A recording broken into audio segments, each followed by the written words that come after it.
Michael. Hey, Elie, Mystal. Good to talk to you. Again. I had a two-part question. Hey, I'm all right. I had a two-part question here. When you talked about Democrats didn't do enough to protect voting, I'm paraphrasing you, protect voting rights, to expand voting rights, things of this nature. There's a piece from BrennanCenter.org, Brennan Center for Justice, from August 2024 that talks about how voting laws have changed in battleground states since 2020. And they looked at 9 battleground states. One of them was Michigan, where I live. And in Michigan, we had 10 laws that expanded voting rights. But we had, Democrats controlling the House, the Senate, and our Governor Gretchen Whitmer. And in Nevada, you had 6 laws that expanded voting rights, whereas other states controlled by Republicans, they had laws to make it harder to vote. So what were some of the things that you think Democrats should have done to protect voting rights and expand voting rights? And the second part is the John Lewis Voting Rights Act. It passed the House of Representatives, but in the Senate, you had 16, all 50 Republicans voted against it in the Senate, including 16 sitting Republicans who voted to reauthorize the 1965 Voting Rights Act in 2005, 2006. And I was just wanting to get your expert opinion on what we could have done to try to get that forced through the Senate. It did pass the House of Representatives. Right. So and no Republicans in the House voted for it either. Let me just say that too. Right. So on the first question, I think what the Democrats should have done is very similar to what the Republicans are about to do, and used federal power to standardize voting across the nation, right? So yes, I agree. Michigan actually did a pretty good job of not retrenching on voting rights because it had 3 Democratic control of all 3 branches of its government, right? But that was not true all around the country. And even though it's true, even though some states are better than other states, I think part of the problem when you really get into like voter mobilization, right, is that it is confusing because how you vote changes radically depending on where you live. So you can't have a nationally targeted, campaign around just the nuts and bolts of getting people to the polls, because it's wildly different everywhere else, depending on where you live, right? So like I am an expert on how you vote in New York City, right? How you vote in New York State. I know that very well. I have no idea how you vote in Jersey, right? It's because it's completely freaking different, right? And so there was no way for me as a national commentator or whatever to really make to do the bullhorning of, well, guys in New Jersey, what you got to do is, because I don't know. I mean, I educated myself, but you know what I mean? Like, I can't make broad statements because we don't use federal power. What the Republicans are about to do, I forget which Lara, whatever, one of them. I think it's Lara Trump. I get them, I don't want to Morpheus. Right.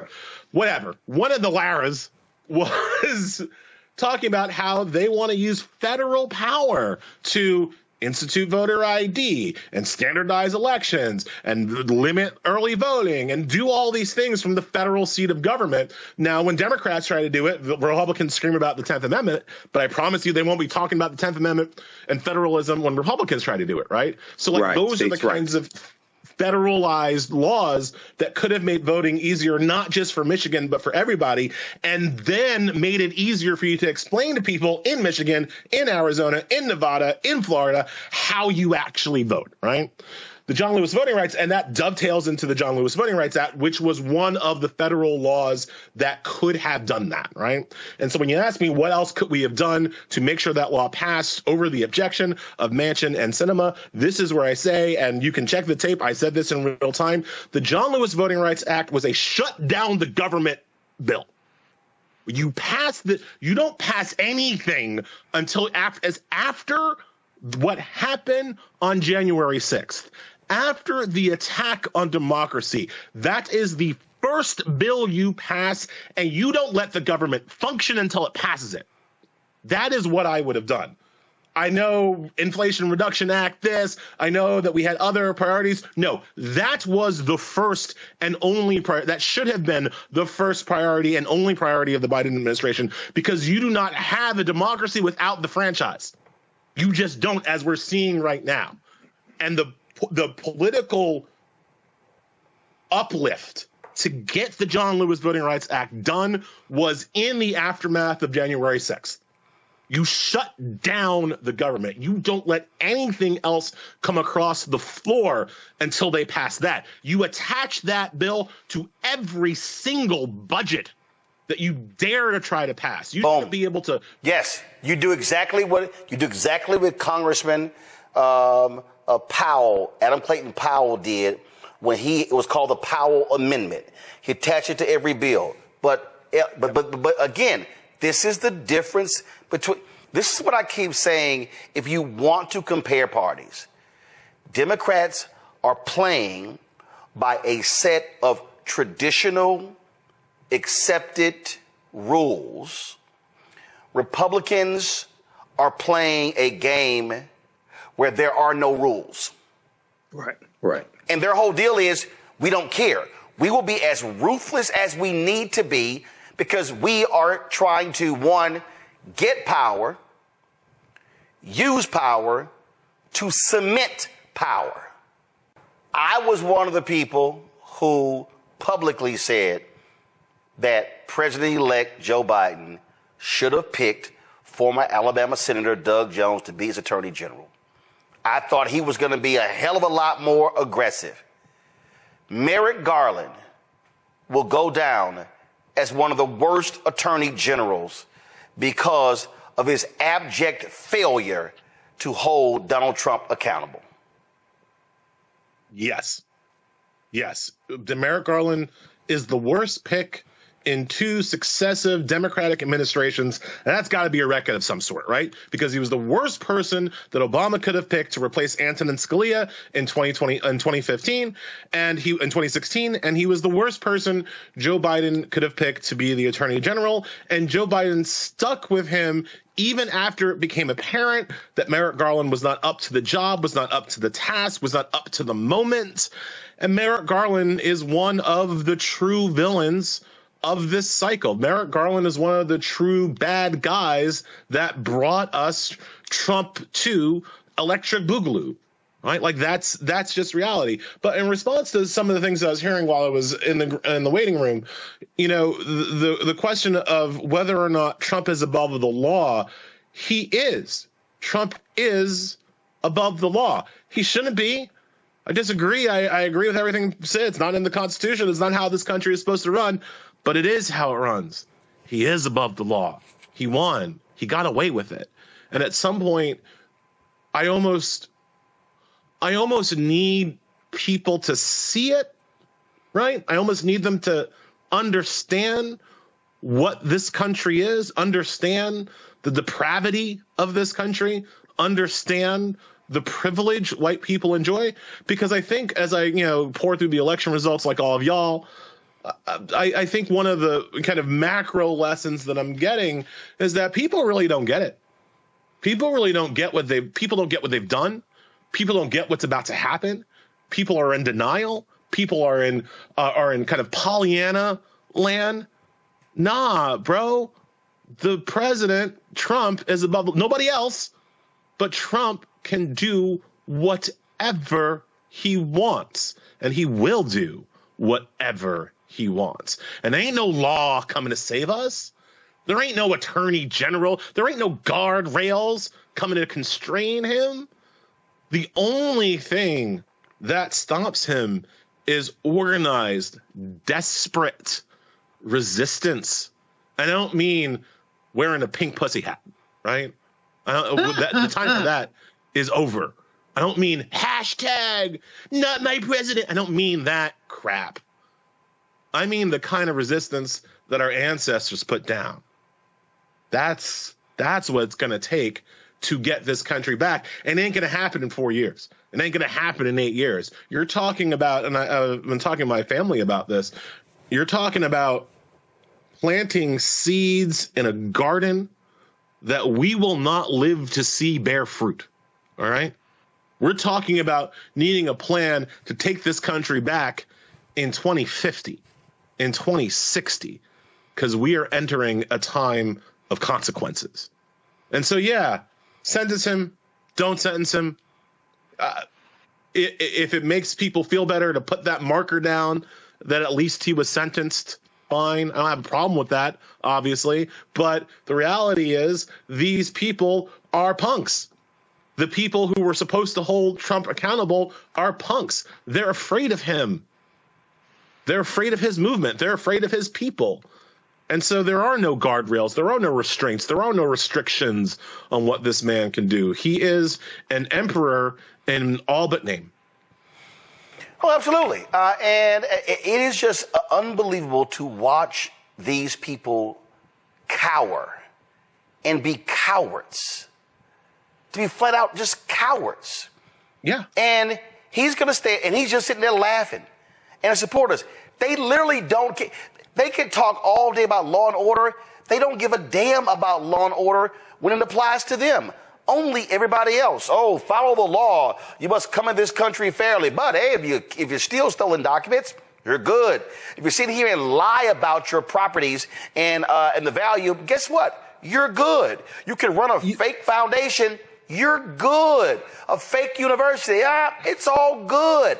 And then the Supreme Court goes, guess what? You've got immunity, so you can do whatever the hell you want as long as you cloak it in presidential action. You guys were talking about how he's going to pardon the January 6th domestic terrorists, and that is true. And I just need people listening to understand what that means, because that's how people like us get killed. Straight up. Yep. Because by pardoning these people, what he is telling his own violent supporters, and if I want to be kind, I'll say that not all of his supporters are gun-toting violent idiots, but enough of them are. And what he's telling the most violent strand of his supporters is to go out and do violence, and you will be forgiven. Go out and do violence against the people that I have told you to hate, and you will be forgiven. We already know they think that. We already know that when there's a mass shooter at a Hispanic nightclub or a black church, when the cops come, the mass shooter expects to be embraced by the police. We have documentary evidence of mass shooters expecting the police are on their side, and that was before this election. What are they gonna think now? Speaking of the police, what are the police gonna think now? Of the thousands and thousands and thousands of law enforcement officers who voted for Donald Trump, sure, who voted for a convicted felon over a prosecutor, of the law enforcement people who were able to vote for a felon instead of a prosecutor, sure, some of them might have been concerned about inflation, but some of them weren't. Some of them, I'm sorry, were not motivated by economic anxiety. Some of them voted for the felon over the prosecutor because some of them want to crack black skulls. And what Trump has said is that he wants to give the cops the kind of absolute immunity that he himself was given by the Supreme Court. So what does that mean for us? Because it turns out, folks, I don't get to know what the cop was motivated by, what the Trump voting cop was motivated by when I drive past him in my car. I don't get to know whether I'm being, the patrolmen in my community, I don't get to know if they were inspired by economic anxiety or something else. And these are the people who will feel particularly empowered to do violence against us. And so while everybody else is kind of still in the not everybody else, but while most of the kind of Democratic poobahs and talking heads are busy doing the what are the lessons from the election? And who are we going to run in 2028? Is it going to be Gavin Newsom? I don't know, bro. While they're having that discussion, I'm having discussions with my family and my kids about whether or not we're even safe to stay here. I'm having discussions with my family and my colleagues about whether or not I can even continue to do what I do in a safe environment. given the not just the obvious state-sponsored paramilitary forces that are now trained on us, on our community, but from the threats of any violent MAGA asshole with a gun who feels empowered by this violent president. That's the story of this election that we're still trying to work through. I'm not even worried about 2028. I'm trying to make it to 2028. So Elie, you talked about how there's this rightward shift, and let's talk about that because when people look at the 2020 election, I kept telling folks you can't look at 2020 the same way you look at 2016 and any other election because it was a COVID election. Rules were changed, and guess what? 2020 actually showed what democracy should look like. How you make it easier for folks to vote. Well, Republicans got pissed off, rolled a lot of that stuff back, and we saw this election being a contraction election. How they attacked ballot drop boxes, how they attacked early voting, all the rules they put in place. And so, again, Republicans admit it. They win when fewer folks vote. They admit they lose when more people vote. All the voter suppression techniques work. And here's one of my kind of 2024 takeaways that people aren't ready for yet, at least based on what I'm hearing from the poobahs. But I do think that when we look back at this point in history, to the extent that people are allowed to write and read history books in the future, when we look back at this point, we will look at the period of the Joe Biden presidency from 2020 to 2024 as a huge missed opportunity, right? That the when given power, albeit briefly, when Biden had control of the White House, the Senate, and the House, for that brief moment, even having to deal with the traitors that are Joe Manchin and Kristen Sinema, what we will understand is that Joe Biden and the Democrats, and again, I blame Manchin and Sinema as much as I blame anybody, simply failed to do the things necessary to protect democracy from the kind of authoritarian takeover that we are now going to have to live through, right? And yes, that to me starts with Merrick Garland, starts with law enforcement and Merrick Garland's inability and unwillingness to hold Trump. And we're just, I hate to get distracted, but we're so focused on Merrick Garland's failure to hold Trump accountable. Let's not forget, there are a whole bunch of January 6th supporting politicians and Congress people that Merrick Garland also let off the hook, right? Marjorie Taylor Greene also won re-election on Tuesday, and she shouldn't have been allowed to run either.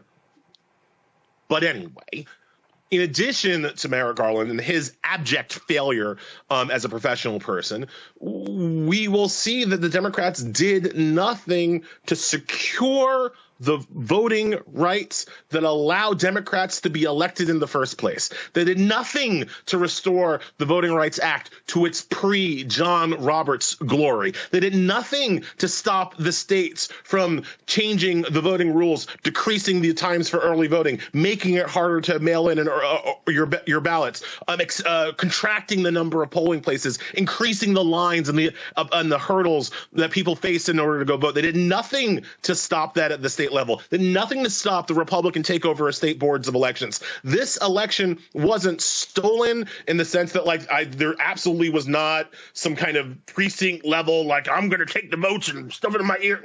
No, that's not how this election went on. This election was free and fair based on the rules. The rules themselves were broken, and the Republicans broke them, and Democrats did nothing to fix them. And that is also why they lost. I don't blame Kamala Harris for not being able to inspire an extra 20 million people to crawl over broken glass to vote for her. I blame Democrats for allowing Republicans to break the glass and put it in their way, frankly. And that is also the story of our times. It is a Democratic Party that has lost basic self-preservation instincts. Remember, we were sitting here in 2020 after, in the transition period. What were we talking about? To deal with the Senate, right? We weren't talking about like, oh, how are we going to get Manchin to? We didn't even know Kristen Sinema was going to go full, Karen. But we weren't talking about Joe Manchin. We were talking about adding Puerto Rico as a state. We were talking about adding DC as a state. Where the hell did those bills go? Notice how that, you don't think that would have helped to have 10 extra electoral votes and 4 extra senators just now? Yeah, you don't think that might have helped somebody? But no, Democrats didn't do that. No, we didn't have the time to do that. No, we didn't have the focus to do that. And so we are where we are. Like, Roland, you know this because you've seen me offline. I got people asking me in the past week, what are we going to do about the courts, Elie? What are we going to do about the justice system, Elie? And my response, and it's not a flip response, but it is an angry response. My response is, well, what you could do is go back 4 years and listen to me then. Because 4 years ago was our chance to stop this. 3 years ago was our chance to stop this. Now it is what it is. Questions for Elie from our panel. Kelly, you first. I'm trying not to cry, frankly, because I've been following Elie for years. And we've met, and he knows how much I just deeply love his rhetoric and his writings. I just feel broken. I feel like I did all I could do, and it wasn't enough, because it wasn't enough. So I guess my question is there anything we can do at this point? My initial reaction is no, but outside of ranting and raving on social media, which might be the last safe space that we can do such a thing, what else is there left to do? Well, it depends upon where on social media we actually do that part. Which is one, before I go to Elie, which is one of the reasons why I really hope black folks move over to fan base. I hope Isaac Hayes develops a Twitter style or thread style functionality to the app as well, because Elon Musk has turned Twitter X into a right-wing cesspool, and that's all it is going to remain. And so that's what needs to happen. But Elie, go ahead. Yeah, so I'm going to wrap those two responses into one, right? Because one of the, I think Musk is actually a big part of this, right? It's Elon Musk, it's Peter Thiel, and it's David Sachs. And what do those men have in common? They're all white South Africans, right? And I don't mean white South Africans in like, oh, post-apartheid, playing rugby with Matt Damon white South Africans. I mean white South Africans whose financial base comes from their participation in apartheid. That ain't an accident. And I think that when we look at the future and we look at how these three white South African men have incredible access to power, have incredible access to the structures of our government, we have to remember that apartheid, that South African apartheid, was not merely a moral failing of white folks. I mean, it was obviously a moral failing of white folks, but it wasn't merely a moral failing. It was a structure. It was a system that they implemented to make permanent white minority rule over a larger and more populous and more active black majority. That was the point of apartheid, right? It wasn't just people being mean. And that is the kind of structure they're going to try to put on us here. That is the yoke that they have fashioned for us here. And so, to Kelly's question, like, is there enough, right? Is there enough to be done? There is, but that's what we have to understand what we're fighting against now, right? Because the fight is different now, right? The fight 2 weeks ago was where I want better democratic self-government and a justice system that works for everybody. And no, we're not. That's that. We lost that fight, right? Now comes the fight to maintain our humanity and dignity in the face of oppression. That is the only fight now. Is there enough effort? Is there enough soul? Is there enough passion in our community to do it? Hell yeah, there are. Because this will not be the first time that these people have tried to take away our dignity and our humanity. And the history has shown they have lost every time. They can beat us. They can kill us. They can rape us. They can steal us. They cannot defeat us. But we got to look after us. We got to be there for us. And we have to understand our fight is for not our freedoms, which are nice, but our dignity and our humanity is our fight now. And we can do that. We can fight for that, and we can win that fight. And the freedoms will come back later. Well, I mean, like I said, we are not building for 2028. We're building for 2050. We're building for 2060. We're building so that our children can start, right? Can join the fight where our parents join the fight. We gotta. That's the goal now, I think. Matt? Yeah, I want to first say, Elie, I read your piece in The Nation, and I think you said in 2 sentences what I have tried to say inartfully when you said he is them and he tells them that being what they are is okay. I thought that was profound because that's precisely what has been behind what I've seen with not only a lot of the rhetoric, but a lot of the support, because he's emboldened people who would otherwise not have the confidence to say some of the hateful things that they believe. He's put that on the front stage. So I first want to commend you because you said it beautifully. But my question for you is, what do you think is the most effective and immediate form of resistance that we have, and where does it lie? Is it on the local level? Is it, in organizing a certain way behind a certain thing? I'd love to get your insight on that. I mean, Matt, man, if I knew, I'd be telling you. Like, I'm not. I don't know yet. I'm still trying to work that out for myself. Again, I'm still very focused on like personal safety and those kinds of concerns.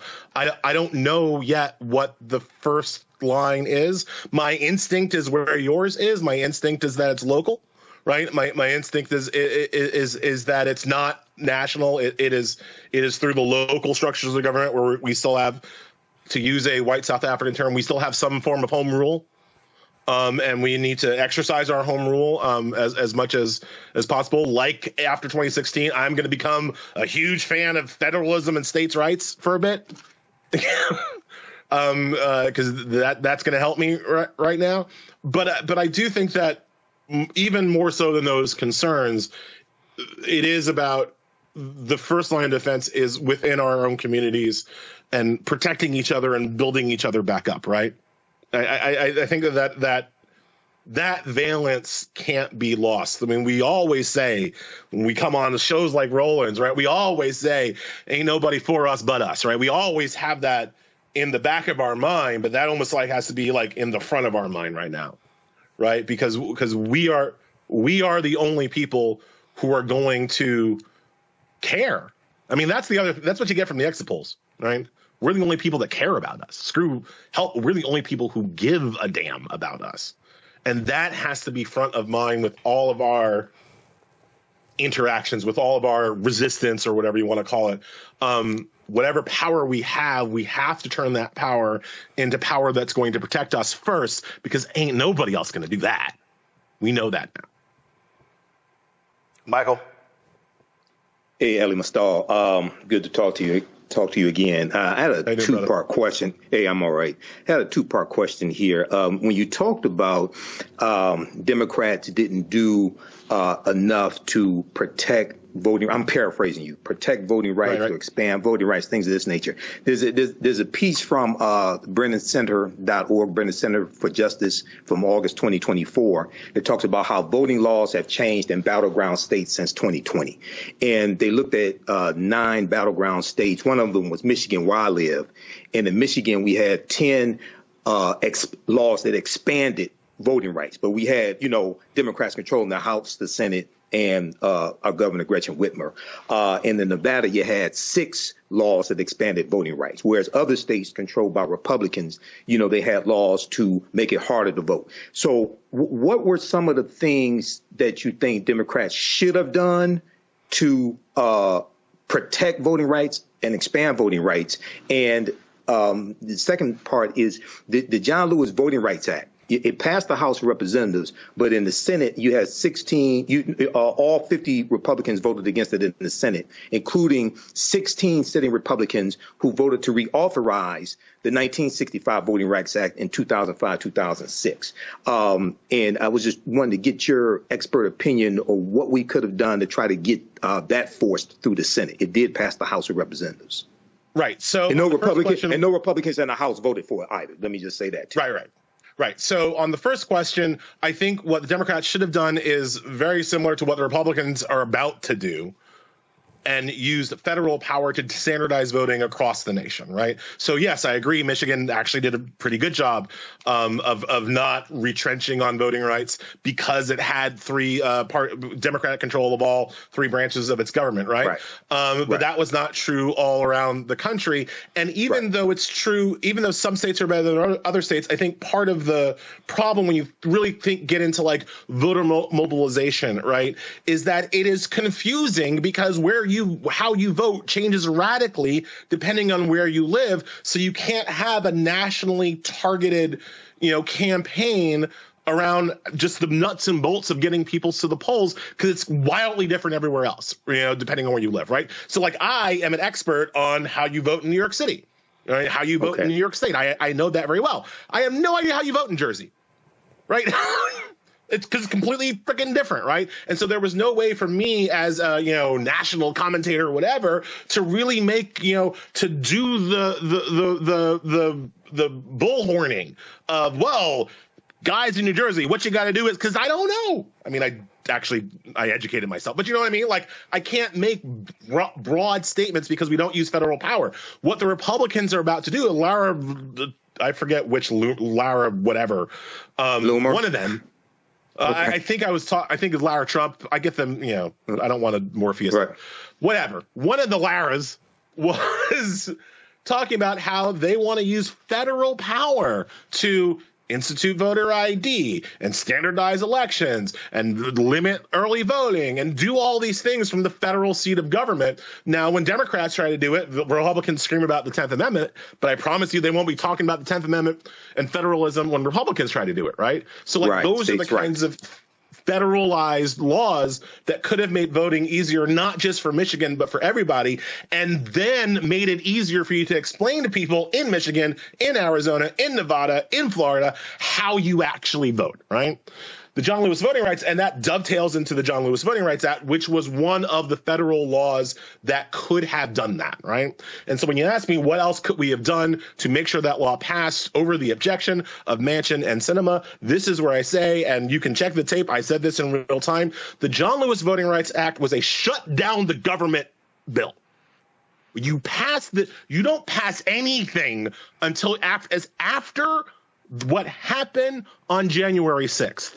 After the attack on democracy, that is the first bill you pass, and you don't let the government function until it passes it. That is what I would have done. I know Inflation Reduction Act, I know that we had other priorities. No, that was the first and only that should have been the first priority and only priority of the Biden administration, because you do not have a democracy without the franchise. You just don't, as we're seeing right now. And the political uplift to get the John Lewis Voting Rights Act done was in the aftermath of January 6th.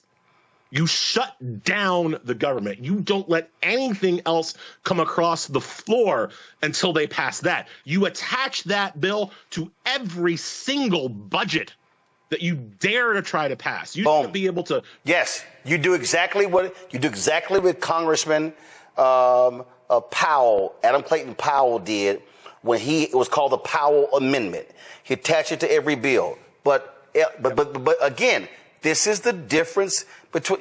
This is what I keep saying. If you want to compare parties, Democrats are playing by a set of traditional, accepted rules. Republicans are playing a game where there are no rules. Right. And their whole deal is, we don't care. We will be as ruthless as we need to be because we are trying to, one, get power, use power to cement power. So the analogy that go ahead. The analogy that I've always made, Roland, is that it's like they're playing chess, right? The Democrats are playing chess, and they make a move, and the Democrats say, checkmate, Republicans, checkmate. And Republicans knock over the chess people and shove the chessboard up a Democrat's ass and says, checkmate that. Yep. And Democrats are like, technically you lost. And the Republicans are like, don't care. You have a chessboard up your ass now. Yeah. I mean, and so people need, no, but he's right. I mean, look, we can sit here and laugh about it, but he's right. I mean, and that is when you get power, you exercise power. You use power. Yep. I mean, it's just simple as that. I mean, I don't care. Listen, folks, I've covered City Hall, county government, state, federal. I've talked to officials at every single level. This ain't even it. Even we're talking in organizations. When you have power, you use power. They're playing nice. This is not a moment where you play nice. No, right. This is a moment where you have to understand that the actions today have generational impact. And so when Elie says you go to the mat, yes, you go to the mat. And you have to understand. One of the reasons why Trump is popular, like people forget this, like it's one of the reasons why they like him, because Trump is not an effective leader, right? He's not an effective executive. He has no ability to bend the legislature to his will, but he uses power maximally. And people see it. People see him doing essentially everything he can, fair or unfair, to get what he wants through, right? Doesn't have to be legal, doesn't have to be traditional, doesn't have to be normal. He does it anyway. He's not effective. They're not good plans, but people see him, and people are going to see it again, right? Because after going through 4 years of Merrick Garland and what he could do and what he couldn't do, and oh my God, and maybe we should write a letter and all that. Watch what happens when Stephen Miller is in charge of the Justice Department. Watch what happens when Mike Davis is in charge of the Justice Department. Watch what happens when Trey Gowdy is in charge of the Justice Department. I promise you, they won't be sending mean letters. No. Right? No. And you can get, and let's be real clear, the Civil Rights Division will be gutted. You will have no patterns and practices investigations of police departments. Roland, I hope it's gutted. I hope it's good. The best case scenario, is that it's gutted. The worst case scenario, the scenario that is outlined in Project 2025, is that it is weaponized against black people. Project 2025 talks about changing the Civil Rights Division to suing organizations and institutions that, quote, use DEI as racist against white folks. The civil rights battle for Project 2025 is racism against white people, and they want to use the Civil Rights Division to do that. So it's like, I hope it's gutted, because it's going to be real bad when Ben Shapiro is the one running it, right? Absolutely. Elie Mystal, we appreciate it, Elie. Get some rest, rejuvenate, relax. A bunch of folks called me today and they were like, man, Chicken, how you feeling? Man, you were really working in the campaign. I said, listen, let me explain something to you. I said, first of all, I'm fine. They said, well, what are you focused on? I said, I'm focused on losing 20 pounds from the campaign. I said, because you couldn't work out, you couldn't eat, you were going so hard. So I said, that's the first thing. I said, getting at least 7 hours of sleep. I said, but let's be real clear. I said, I will be part of the resistance. I very much understand what's coming down, and don't think for a second that I'm walking off the battlefield, because that ain't happening. It ain't happening. Elie, we appreciate it. Thanks a lot. Thanks a lot, Roland. Thanks a lot, guys. Support the African History Network. Visit our website, AfricanHistoryNetwork.com. $, the AHN show through Cash App. When you scroll down the page, you can support us. This helps us keep doing the research, pay the bills, pay when I have to travel, because I'm in Washington, D.C. right now. It was Roland Martin's live election night coverage last night. And we were on from 7:30 a.m., 7:30 p.m. to about 3 a.m. Wednesday morning. $ the AHN show, SHOW. These other ones are fake African History Network Cash App accounts I'm still trying to get shut down. If you learned anything today, if you like this type of information, you can support us, $5, $10, $15, $25, $100, whatever it is that supports us. Here's the QR code here. Here's the link for PayPal, and register for my new 12-week online history class. Starts up Saturday, November 9th, 2024, 4 p.m. Eastern Standard Time. Ancient Kemet, one of the original names for Egypt, the Moors, and the Ma'afa, understanding the transatlantic slave trade. We deal with thousands of years of history and what leads up to the transatlantic slave trade taking place. And you can download the lesson plan right here. I do a PowerPoint presentation. We have book references, articles, video clips, over 200 slides, 800 to 100 articles we reference. I'll show you everything on the screen, even the excerpts of books, so you don't have to buy any of these books to follow along in class, but you can if you want to. And we have show you extras with interviews I've done from historians like Professor Janie Small, Professor Kabahai Waka Kamene, Tony Browder, Runoko Rashidi, and more. All right, remember, right now is correct wrong behavior. It's not over till we win. Wakanda forever. And we'll talk to you next time. Peace. Thanks for tuning in. We're going to get through this. These next 4 years are going to be hard. The House of Representatives, Democrats may take the House if we'll see they're still tabulating. If they take the House, Hakeem Jeffries is going to be the Speaker of the House of Representatives, first African-American Speaker of the House of Representatives. That means Democrats will be able to block bills that harmful bills that Republicans are trying to get passed and signed into law, because they can block them in the House. But this is a devastating result. And a lot of these people that think Trump is going to be good for the economy, he's going to tank the economy. He's going to tank the economy because he didn't build a good economy the last time. Right now,